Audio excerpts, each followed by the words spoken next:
دیکھیں ذرا سوچیں کہ اگر اللہ ہمیں وہ سب کچھ دکھا دے جو ابھی ہوا تو نہیں لیکن ہونے والا ہے تو کیا ہوگا؟ آج کے اس ایکسپلینر میں ہم ایک ایسے ہی زبردست راز سے پردہ اٹھانے والے ہیں۔ یہ ایک ایسا سفر ہے جو ہماری اس دنیاوی اور محدود سوچ کو ایک بہت بڑے الہی منصوبے کے سامنے کھڑا کر دے گا۔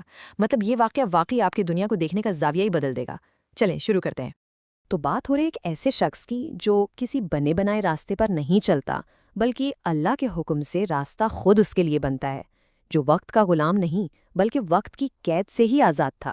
قرآن میں اللہ تعالیٰ فرماتا ہے کہ ہم نے اپنے بندوں میں سے ایک بندہ پایا، یعنی نہ کوئی فرشتہ نہ جن، صرف ایک انسان، اور اللہ نے اپنے ایک عظیم نبی سے کہا کہ جاؤ اور صبر کے ساتھ اس بندے سے سیکھو۔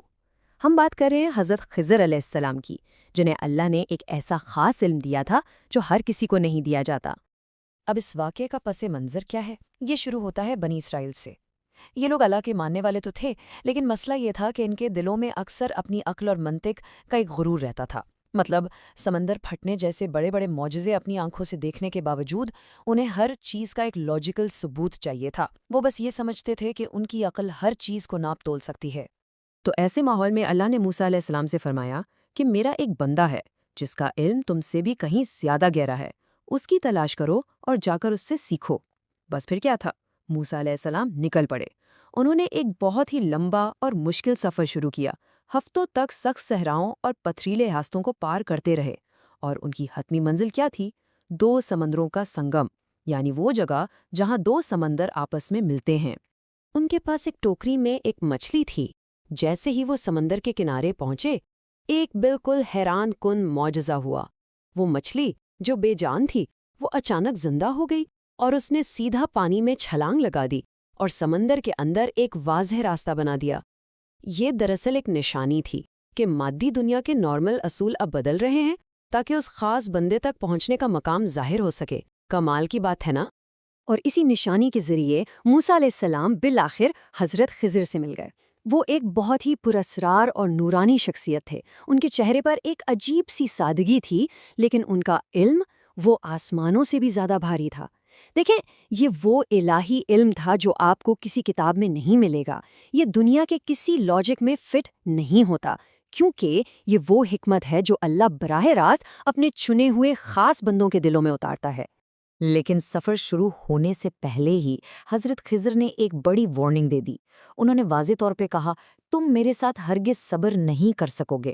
وہ صاف صاف بتا رہے تھے کہ بھائی جو کچھ تم آگے دیکھنے والے ہو نا، تمہاری دنیاوی عقل اور منطق اس سے پوری طرح بغاوت کر دے گی، اور بس یہیں سے انسانی عقل اور الہی حکمت کا وہ زبردست ٹکراؤ شروع ہوتا ہے جو ہمیں اس پورے سفر میں نظر آئے گا۔ تو چلیں پہلے بڑے امتحان کی طرف چلتے ہیں۔ وہ دونوں غریب مچھیروں کی ایک کشتی میں سوار ہوتے ہیں۔ ان بیچاروں نے انہیں نیک سمجھ کر بغیر کوئی پیسہ لیے بالکل مفت میں کشتی پر بٹھا لیا۔ لیکن پھر بیچ سمندر میں کیا ہوتا ہے؟ حضرت خضر اچانک بغیر کچھ کہے اس کشتی کا ایک تختہ توڑ لیتے ہیں۔ کیا؟ مطلب آپ ذرا موسیٰ علیہ السلام کی جگہ خود کو رکھ کر سوچیں، ان غریبوں نے ہماری مفت مدد کی اور بدلے میں ہم نے ان کی روزی روٹی کا ذریعہ ہی تباہ کر دیا؟ لاجیکلی تو یہ بالکل غلط تھا نا۔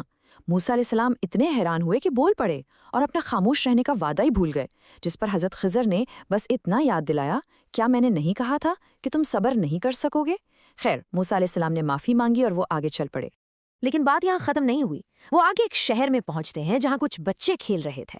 حضرت خضر کی نظر ایک ہنستے کھیلتے لڑکے پر پڑتی ہے، اور پھر اچانک ایک انتہائی سخت اور دل دہلا دینے والا قدم اٹھاتے ہوئے وہ اس بچے کی جان لے لیتے ہیں۔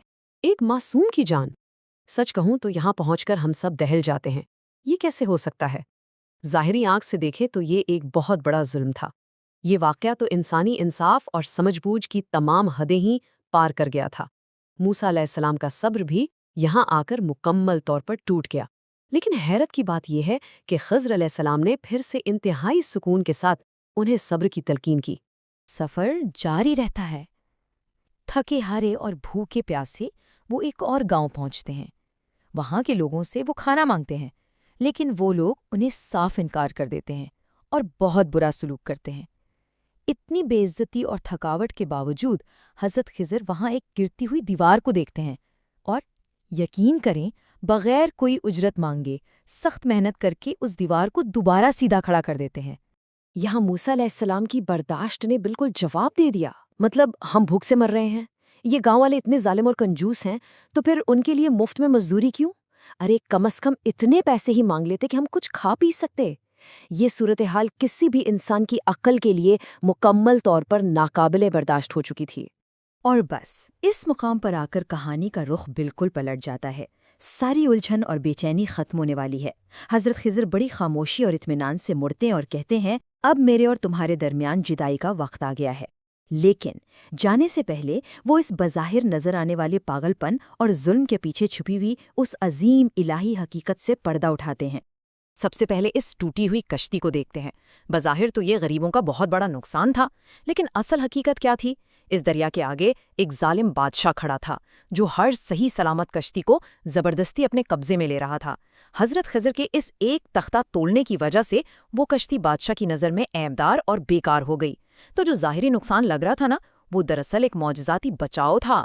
ان کی روزی روٹی محفوظ ہو گئی۔ اب اس دوسرے اور سب سے مشکل امتحان کی بات کرتے ہیں۔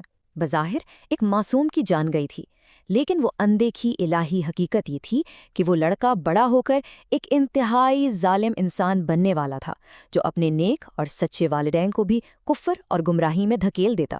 اس کی جان لینا دراصل ان والدین کے ایمان کو بچانا تھا، اور اللہ انہیں اس کے بدلے ایک نیک، رحم دل اور محبت کرنے والی اولاد عطا کرنے والا تھا۔ ذرا سوچیں، جو ہمیں خالص ظلم نظر آ رہا تھا وہ دراصل ان دو نیک دلوں کے لیے اللہ کی بہت بڑی رحمت تھی۔ اور آخر میں وہ گرتی ہوئی دیوار بظاہر ظالم لوگوں کے لیے مفت مزدوری تھی نا، لیکن حقیقت یہ تھی کہ اس دیوار کے نیچے 2 یتیم بچوں کا خزانہ دفن تھا، جن کا باپ ایک بہت ہی نیک انسان تھا۔ اگر وہ دیوار گر جاتی تو وہ ظالم گاؤں والے اس خزانے کو لوٹ لیتے۔ اس دیوار کو سیدھا کرنے سے وہ مال تب تک کے لیے محفوظ ہو گیا جب تک وہ بچے بڑے ہو کر اپنا ہاتھ خود نہ مانگ لیں۔ تو بھائی، ان سب واقعات کا نچوڑ کیا ہے؟ بات سیدھی سی ہے۔ ہماری انسانی نظر اور سوچ صرف وقت اور دنیاوی منطق کی قید میں ہے۔ جسے ہم اکثر اپنی زندگی کا بہت بڑا نقصان سمجھ بیٹھتے ہیں، وہ اصل میں اللہ کی طرف سے کوئی چھپی ہوئی حفاظت ہوتی ہے۔ اس حقیقت کو سمجھنے کے لیے ہمیں اپنے فوری جذبات سے بالاتر ہو کر ایک گہرا صبر چاہیے ہوتا ہے۔ خضر علیہ السلام نے بھی آخر میں صاف کہہ دیا تھا کہ یہ سب میں نے اپنی مرضی سے نہیں بلکہ صرف اور صرف اللہ کے حکم سے کیا ہے۔ میں آپ کو آج اس ایک سوال کے ساتھ چھوڑنا چاہتا ہوں۔ ہم سب کی زندگیوں میں ایسے موڑ آتے ہیں جب لگتا ہے کہ بس سب کچھ بکھر گیا، ہمارے سارے پلانز فیل ہو گئے۔ لیکن آج جو ہم نے سیکھا ہے اس کی روشنی میں ذرا اپنے ماضی پر غور کریں۔ آپ کی زندگی کی وہ کون سی ٹوٹی ہوئی کشتی تھی جو دراصل آپ کو کسی بڑے طوفان سے بچانے کے لیے توڑی گئی تھی؟